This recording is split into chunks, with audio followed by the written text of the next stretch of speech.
Hello, everyone, and welcome to my very first audio newsletter.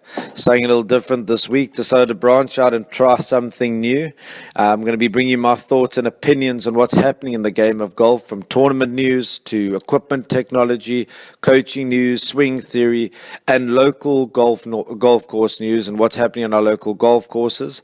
A little bit different, obviously, a little bit of pressure, but hopefully I get it right and you guys enjoy what I have to say. And if you think I'm doing a good job, please let me know. I'd love to hear your thoughts. pberman@scratchgolf.co.za. Just drop me an email. But this week we're going to be talking about a couple of things. First of all, a bit of tournament news, and what better way to start than talking about the Masters, the 2016 Masters. Loads of drama, lots of talking points, so going to get stuck into that in a minute. Secondly, talk about our PGA Golf days that we held at Pezula and I'll over the weekend. Massive success, very well supported, when we raised some good money for a very worthy cause. And then lastly, just some coaching news and some changes to our teaching times, especially for myself. So let's get straight into it. The Masters. Danny Willett, your champion, 5 under par winning score, and more importantly, a 5 under par final day, 5 birdies, no bogeys, a 3 under par back nine, just a superb effort. A lot of people are obviously talking about the way that Jordan sort of crumbled and handed victory to Danny, but I think what people forget is Danny Willett's a huge important stat for me. Only had 9 bogeys all week, no doubles, no triples. And I think the big theme from the tournament is we saw big name players make big numbers throughout the week. And obviously the most important one was Jordan on the last day on the 12th hole, making that quadruple bogey 7. But Danny avoided the big number. Yes, he did make mistakes, but he limited those mistakes to one shot. And ultimately, I think that's what separated him from the rest of the field, is the fact that he could manage himself around the golf course. And the way that he played on the last day was obviously, very, very impressive. So Danny Willett, our first English champion. I'm sure my English listeners out there are going to be very happy, very proud of their English players, but the first English champion we've had in 20 years, since 1996, and Sir Nick Faldo. But obviously I know you guys want me to talk about Jordan.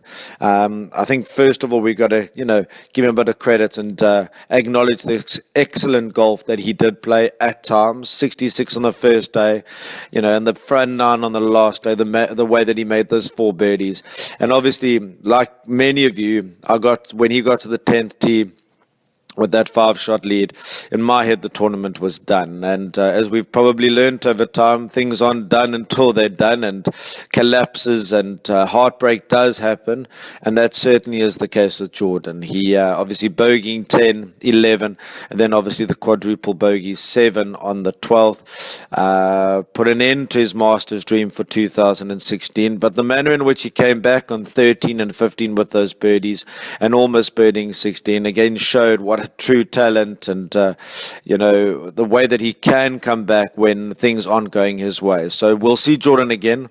For me, yes, he's got a bit of a swing issue, but I'm sure that's something that him and Cameron McCormick will sort out. But more importantly, I think he needs to sort out the manner in which he handles himself on the golf course. He's become a very slow player, very deliberate, very confused at times, second guesses himself a lot, and I think that played a big role in that back 9 collapse. He was second guessing himself throughout the week, and as the tournament went on, it became worse and worse. And when you're on the clock and when you're under pressure and you're second guessing yourself, it's very difficult to pull the trigger and actually go on and win a tournament. So it's something that he really needs to work on, and I think if he gets that right, if he becomes more confident in his decision-making process, I think he'll end up winning more tournaments. So we'll see Jordan again. He handled himself fantastically well, as he always does after the tournament.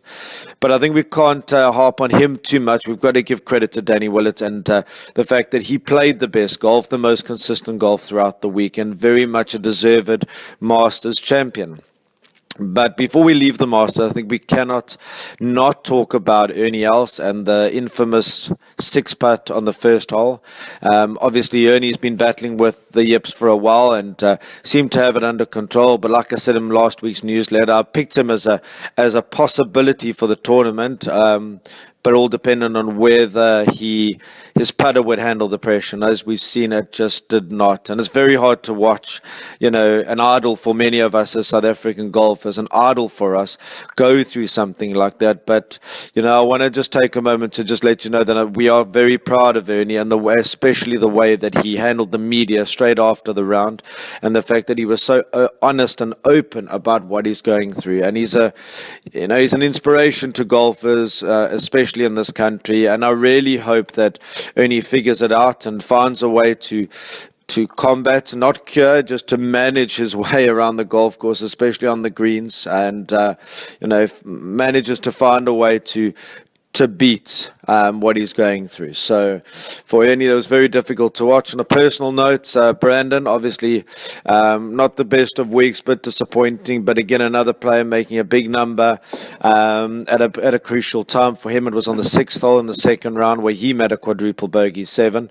And obviously those big numbers are very hard to come back from. But he's got off to a great start at Harbour Town in the RBC Heritage, leading the tournament, a tournament that he played in well last year, course that he likes. And, he's managed to get himself into the top 15 players in the world for a reason. He's played some exceptional golf over the last 18 months and, leading the tournament now, going into the final 3 days. He's got a fantastic chance of sewing up his US Tour card and getting himself back on the wagon, as they say, after a bit of disappointment at Augusta. But, fantastic tournament. I think the course was set up very tough, at times a bit borderline in terms of the greens.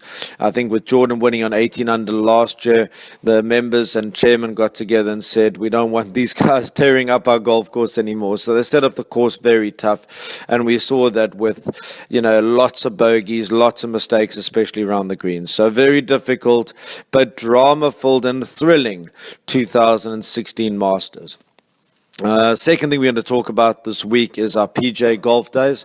We had a massive success, very well supported, 100 players on day one on Sunday at Pezula and 96 players on the second day at Samola. Courses were fantastic, so a big thank you to Francois at Pezula and Jamie at Samola. Fantastic golf courses. The food was amazing. Most importantly, we raised some really good money for a very, very worthy cause in Operation Smile. I teamed up with Dr. JC Fenter to get on board with his idea with the smiley shorts. I'm sure you've seen them all over the place, especially at Samola and Pezula and our shop. He's put this smiley face logo on the back of shorts to raise awareness for Operation Smile, who go into disadvantaged areas, and especially with children with cleft palate whose parents can't afford to go and pay for the operation. It's quite a simple operation that can change a life for a child. This organization go in and make that happen, make that a reality for these children. And we managed to raise 33,000 Rand for Operation Smile, which I'm very proud of. And so just a big thank you to all those that played in the event and those that sponsored cash towards Operation Smile. In terms of the golf was superb. On the pro side, at Pezula, Neil Kruger destroyed the golf course, let's put it that way, with a very impressive 8 under 64. And at Pezula, Daniel Goos showed that Samola played a little bit tougher than Pezula over the weekend, as he strolled to victory with a 69 gross on the Monday. The scoring in the Alliance, we played 75% of the handicaps, which to try and combat the high handicaps winning all the time.